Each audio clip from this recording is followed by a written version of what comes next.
Jemaat yang diberkati Tuhan Yesus Kristus, pada minggu ke-6 sesudah Paskah ini, hari Rabu tanggal 20 Mei 2020, ibadah kita masih sama dengan sebelumnya. Namun kita tetap bersyukur bahwa kita tetap bisa beribadah, memuji Tuhan, dan mendengarkan firman Tuhan. Mari siapkan hati dan pikiran kita untuk memuji Tuhan pada ibadah pada saat ini. Ibadah akan dilayani oleh Bapak Pendeta Elia Hartono Unpapar. Mari jemaat kita semua berdiri untuk menghadap Tuhan dengan memuji Tuhan dari Kidung Jemaat nomor 17 bait yang pertama, Tuhan Allah hadir.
Mari kita satu dalam doa. Tuhan, kami mengucap syukur karena bersama dengan anggota keluarga di setiap rumah tangga Jemaat Bukit Kasih, kami bersekutu dalam ibadah keluarga melalui sarana streaming. Hadirlah dan pimpinlah ibadah kami menjadi berkenan kepadamu. Amin. Jemaat dipersilakan duduk. Kita memuji Kita akan membaca nas pembimbing yang terambil dari Mazmur 117. Mazmur 117 bait pertama, ayatnya yang pertama sampai ayatnya yang kedua. Pujilah Tuhan, hai segala bangsa, megahkanlah Dia, hai segala suku bangsa, sebab kasih-Nya hebat atas kita dan kesetiaan Tuhan untuk selama-lamanya. Haleluya. Kita memuji Tuhan dari Kidung Jemaat 35 bait yang pertama, tercurah darah Tuhanku.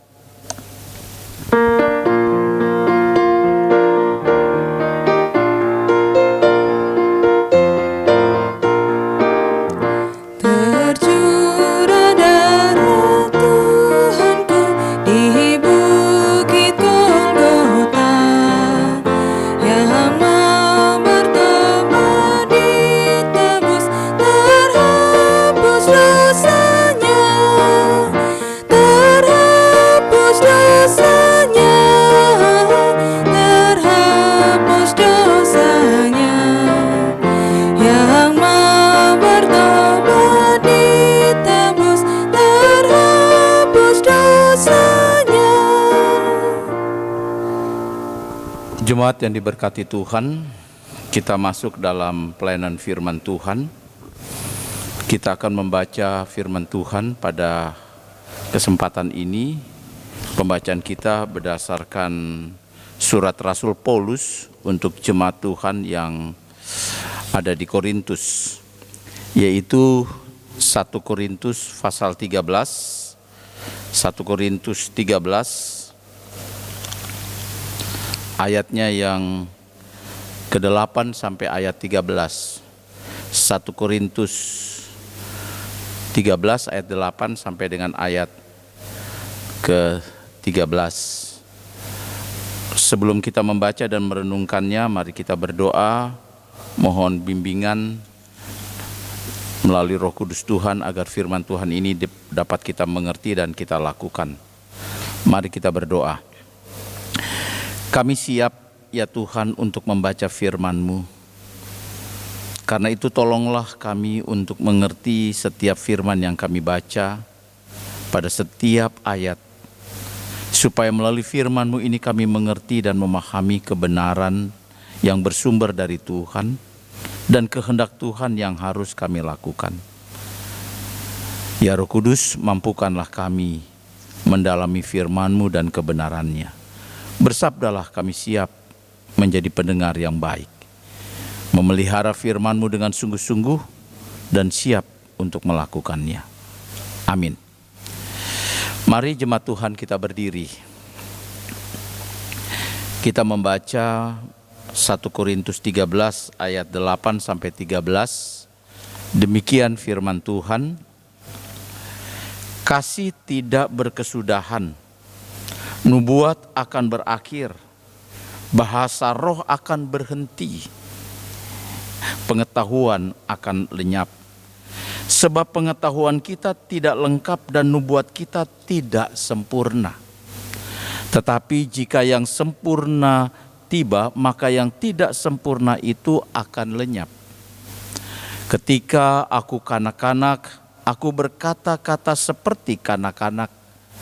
Aku merasa seperti kanak-kanak, aku berpikir seperti kanak-kanak. Sekarang sesudah aku menjadi dewasa, aku meninggalkan sifat kanak-kanak itu. Karena sekarang kita melihat dalam cermin suatu gambaran yang samar-samar. Tetapi nanti kita akan melihat muka dengan muka. Sekarang aku hanya mengenal dengan tidak sempurna. Tetapi nanti aku akan mengenal dengan sempurna seperti aku mengenal sendiri dikenal. Demikianlah tinggal ketiga hal ini, yaitu iman, pengharapan, dan kasih. Dan yang paling besar di antaranya ialah kasih. Firman Tuhan berkata, berbahagialah setiap orang yang mendengar firman Tuhan, yang memeliharanya dan melakukannya. Haleluya. Haleluya, haleluya, haleluya. Jemaat silakan duduk kembali. Jemaat yang diberkati Tuhan, yang namanya masalah, yang namanya persoalan, yang namanya pertengkaran akan selalu ada selama kita hidup di dunia ini. Tidak mengenal tempat, tidak mengenal waktu, kapan saja persoalan bisa muncul.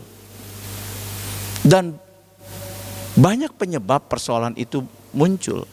Misalnya kesalahpahaman antara suami istri, kakak beradik, atau kita dengan sahabat dan teman. Atau karena kebencian, iri hati, yang semuanya bisa menjadi penyebab dari sebuah persoalan yang menimbulkan masalah. Bahkan persoalan dan masalah juga tidak mengenal siapa di mana.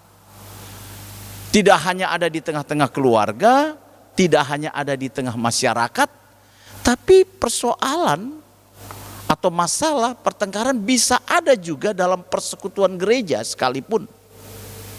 Persekutuan gereja sekalipun, Bapak Ibu. Buktinya ya dalam pembacaan kita hari ini di Jemaat Korintus. Pembacaan kita tadi pasal 13, judul perikopnya adalah kasih. Di balik perikop pasal 13 ini sebenarnya dilatar belakangi dengan sebuah persoalan yang sedang dihadapi oleh jemaat di Korintus. Persoalan itu menimbulkan pertengkaran yang hebat di jemaat Korintus.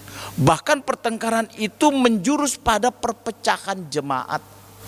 Perpecahan jemaat.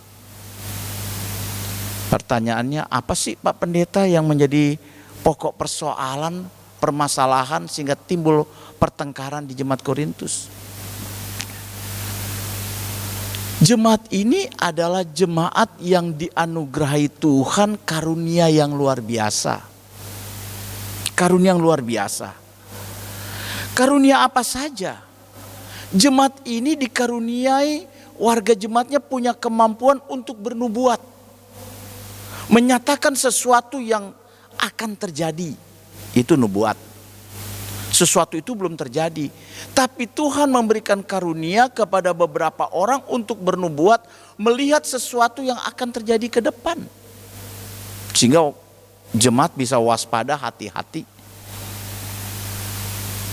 Di lain sisi lagi Tuhan memberikan karunia kepada beberapa orang mampu berbahasa lidah. Bahasa lidah. Tentu karunia ini diberikan Tuhan untuk tujuan yang baik juga. Dan pada sisi lainnya Tuhan juga memberi karunia pengetahuan untuk mengerti hal-hal yang misteri yang tersembunyi kepada jemaat di Korintus. Dengan karunia-karunia yang luar biasa ini, pasti Tuhan sang pemilik karunia itu menginginkan jemaat A, B, dan C dengan karunia yang berbeda akan bersatu padu melaksanakan tugas pelayanan yang luar biasa karena karunia-karunia itu. Tapi apa yang terjadi? Yang terjadi justru mereka mempertandingkan, saya ulangi, mempertandingkan karunia itu. Layaknya sebuah pertandingan harus ada yang kalah dan harus ada yang menang. Nah sekarang di pertandingan itu karunia Tuhan, milik Tuhan untuk jemaat dalam rangka pelayanan. Yang punya karunia nubuat mengatakan saya lebih hebat karena saya dapat mengerti sesuatu yang belum terjadi. Saya harus dihargai lebih dari yang lainnya. Yang punya karunia lidah tidak mau terima, tidak mau kalah. Oh tidak, karunia saya lebih hebat karena katanya saya mengerti bahasa surga. Bahasa lidah itu katanya. Sehingga saya harus lebih daripada yang punya karunia bernubuat. Dan jemaat lain yang diberi karunia pengetahuan dan kemampuan lebih untuk memahami hal-hal yang sulit, tidak mau terima. Oh tidak, kalian bisa bernubuat, kalian bisa berbahasa roh. Tapi kalau kalian bodoh, untuk apa semua karunia itu? Pengetahuan itu penting. Akhirnya mereka bertengkar, berkelahi. Belum lagi ada lagi kelompok mengatakan kami kelompok Apolos, kami kelompok Paulus, kami lebih hebat. Itulah yang menjadi persoalan di jemaat Korintus. Lalu Paulus mendengar persoalan ini. Lalu kemudian Rasul Paulus menulis surat, lalu memberi nasihat. Apa yang dikatakan Paulus menyikapi persoalan ini? Tema daripada renungan kita adalah kasih yang ilahi, Bapak, Ibu, dan saudara sekalian. Yang pertama dikatakan Paulus ayat 8. Kasih tidak berkesudahan. Nubuat akan berakhir, bahasa roh akan berhenti, pengetahuan akan lenyap. Jadi Paulus katakan, hei kamu yang mengandalkan, membanggakan suara nubuatan, ingat, suatu saat nubuatan itu akan berakhir, tidak diperlukan lagi. Kalau Tuhan Yesus sudah datang, buat apa nubuatan itu? Karena yang samar-samar tadi sudah jelas kan? Yang samar-samar sudah jelas. Sehingga kalau sudah jelas yang samar-samar tidak perlu lagi. Terus mereka yang bahasa roh, suatu saat bahasa roh tidak diperlukan lagi. Buat apa kamu bangga-banggakan bahasa roh? Suatu saat tidak dipakai lagi. Sama seperti kita punya barang bagus, suatu saat barang itu tidak diperlukan lagi, kita taruh di gudang kok. Lalu pengetahuan. Nah, dikatakan pengetahuanmu itu juga gitu ya, tidak sempurna. Sepintar-pintarnya kamu tetap kamu terbatas. Nah, sekarang kita ada di situasi pandemik virus corona. Manusia pintar banyak di dunia ini. Kita sudah menginjakkan kaki di planet.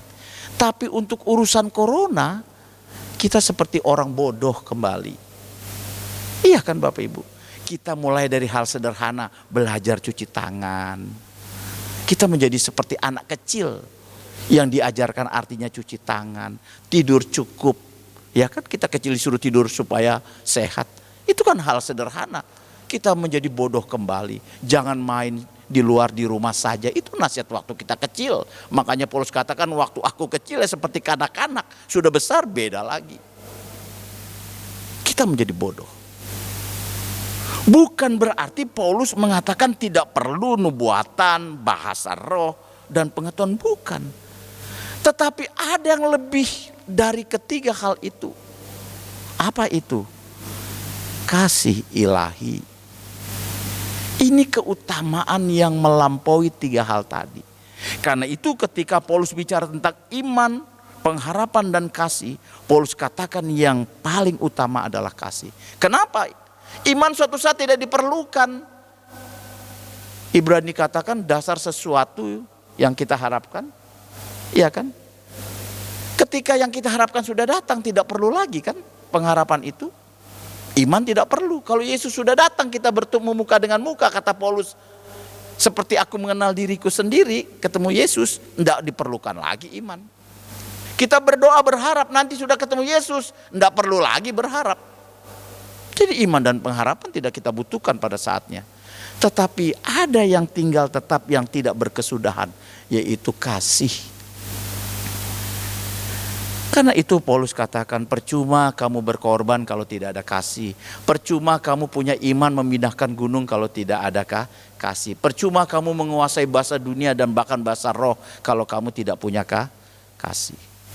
Jadi Tuhan katakan di sini yang terpenting kemudian yang menyempurnakan karunia yang lain adalah milikilah keutamaan kasih ilahi. Dalam kasih Bapak Ibu kita bisa menghargai orang. Dalam kasih kita tidak mengutamakan diri kita sendiri yang lebih dari yang lainnya.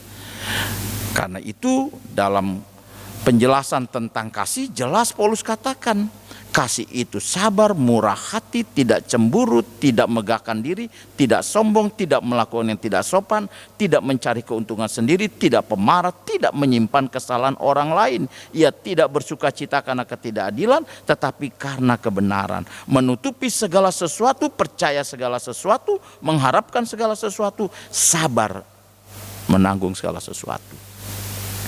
Kalau kita punya kasih, persoalan sebesar apapun selesai.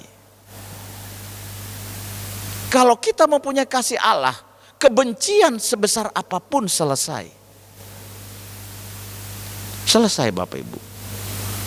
Saya benci Bapak Ibu sebesar apapun, tapi kalau saya memiliki kasih Allah, saya mampu untuk memaafkan Bapak Ibu.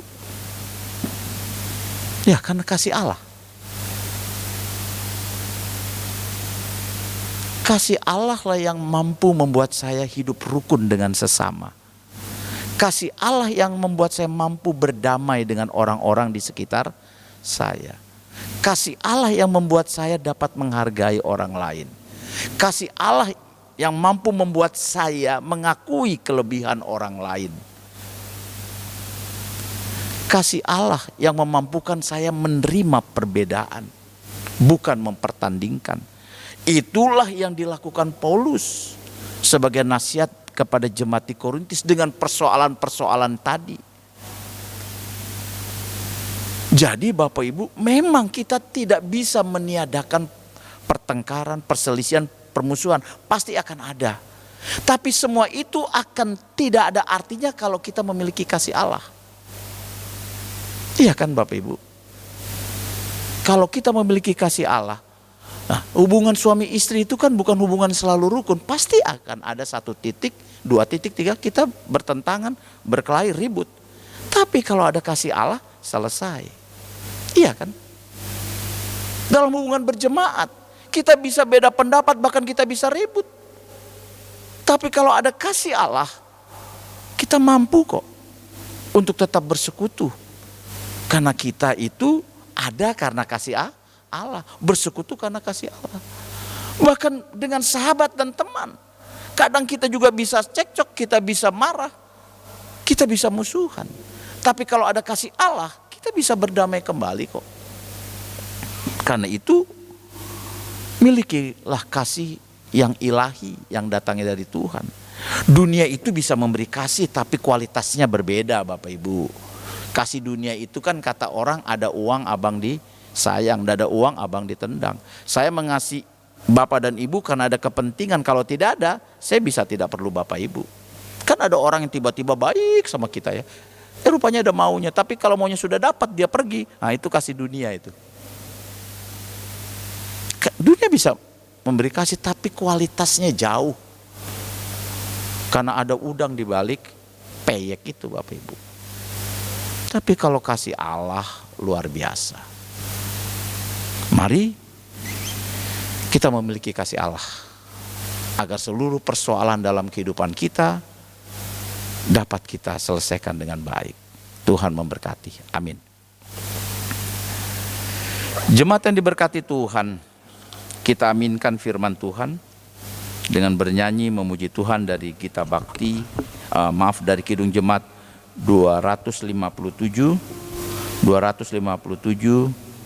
baitnya yang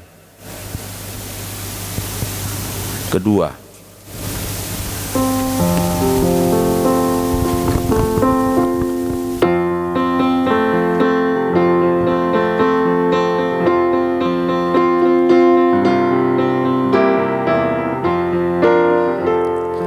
Aku gereja, kau pun gereja, kita sama-sama gereja dan mengikut Yesus di seluruh dunia. Kita sama-sama gereja, berbagai macam manusia, terdiri dari bangsa-bangsa, lain bahasanya dan warna kulitnya, tempatnya pun berbeda juga.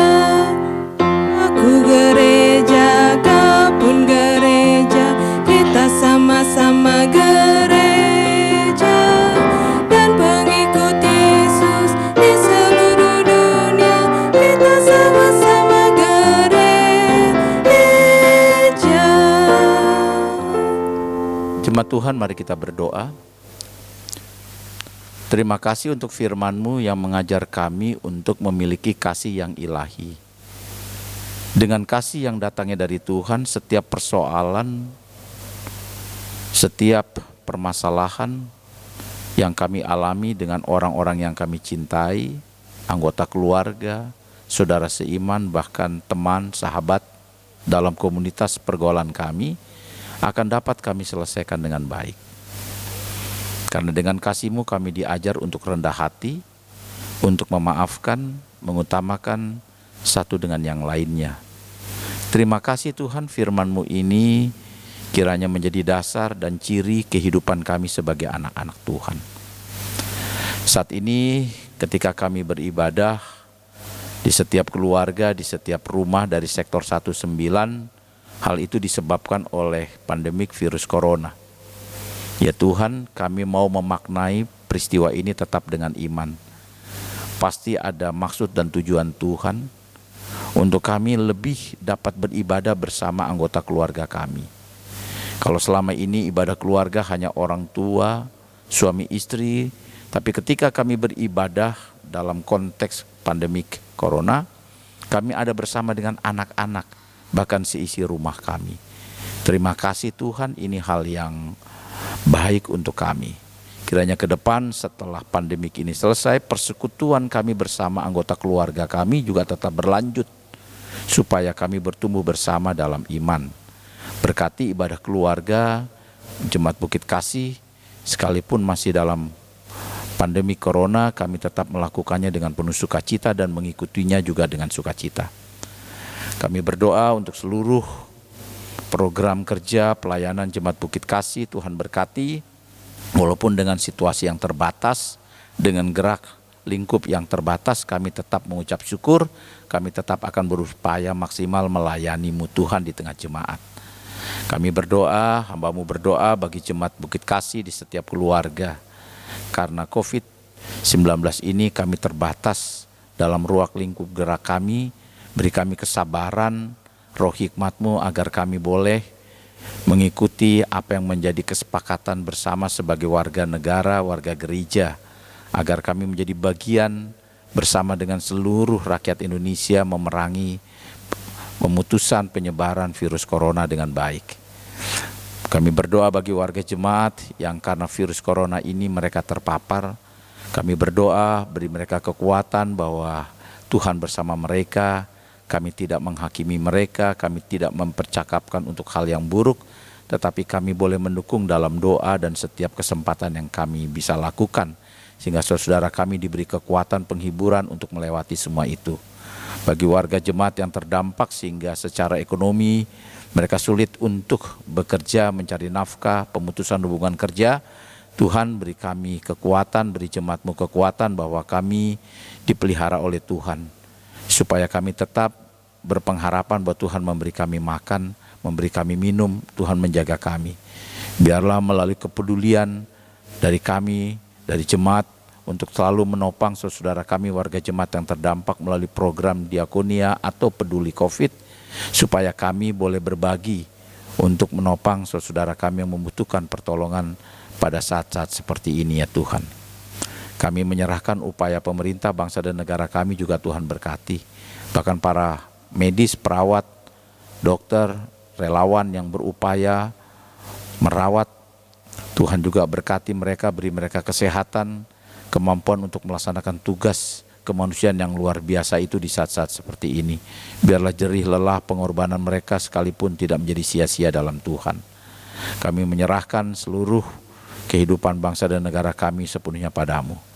Inilah doa kami, syukur kami dan permohonan kami. Kami bawa dalam nama Tuhan Yesus yang sudah mengajar kami berdoa. Bapa kami yang di surga, dikuduskanlah nama-Mu, datanglah kerajaan-Mu, jadilah kehendak-Mu di bumi seperti di surga. Berikanlah kami pada hari ini makan kami yang secukupnya, dan ampunilah kami akan kesalahan kami, seperti kami juga mengampuni orang bersalah pada kami, dan janganlah bawa kami ke dalam pencobaan, tapi lepaskanlah kami daripada yang jahat. Karena Engkaulah yang empunya kerajaan dan kuasa dan kemuliaan sampai selama-lamanya. Amin.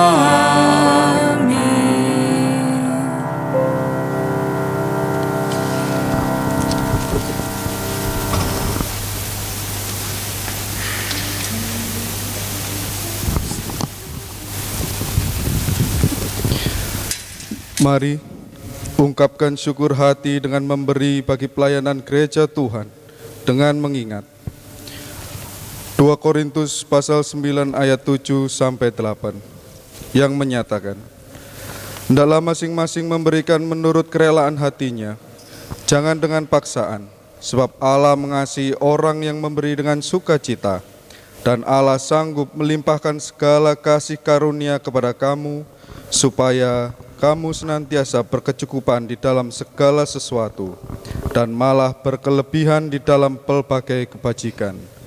Tuhan memberkati saudara dan persembahan saudara. Mari menyanyi dalam Kidung Jemaat 291, bait 1 dan 2. Mari bersyukur semua.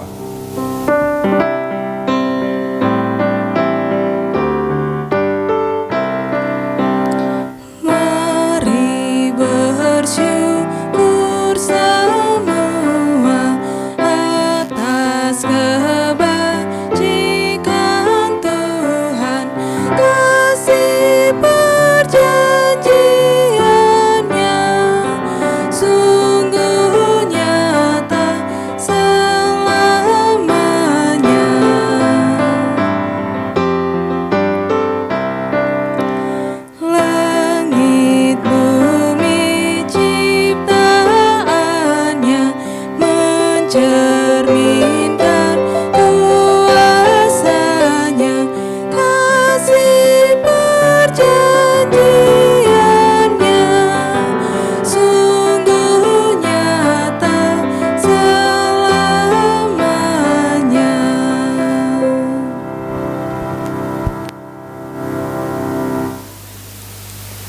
Jemaat, mari berdiri.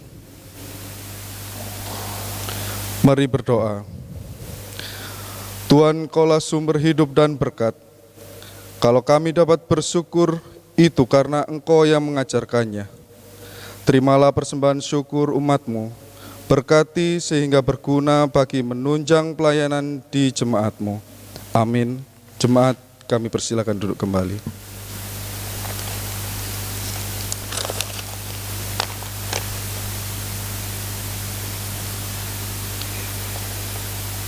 Jemaat yang terkasih dalam Yesus Kristus, warta jemaat pada saat ini. Yang pertama, ucapan terima kasih kami sampaikan kepada Bapak Pendeta Elia Hartono Unpapar yang sudah menyampaikan kebenaran firman Tuhan bagi kita sekalian. Tuhan memberkati pelayanan di mana dan kapan saja. Kemudian yang kedua, ibadah keluarga bersahaja hari Rabu minggu depan tanggal 27 Mei 2020 tetap akan dilaksanakan secara streaming dan jemaat dapat beribadah di rumah masing-masing. Demikian warta jemaat, atas perhatian diucapkan terima kasih. Jemaat Tuhan, marilah berdiri. Marilah kita melanjutkan kehidupan dengan hati dan iman yang mengarah hanya pada Tuhan. Dan kita memuji Tuhan dari Kidung Jemaat 424, bait pertama, Yesus menginginkan daku.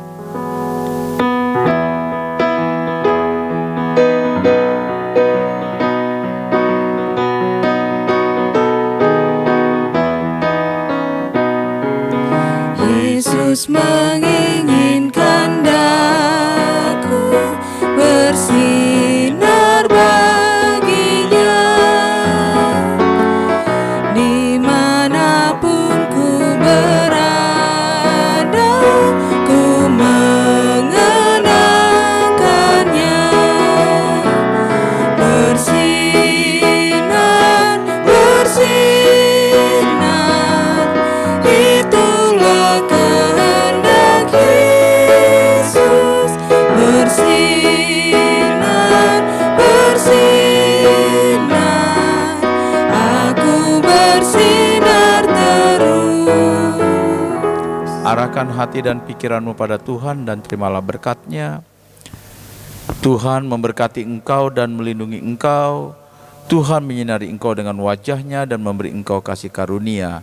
Tuhan menghadapkan wajah-Nya kepadamu dan memberi engkau damai sejahtera.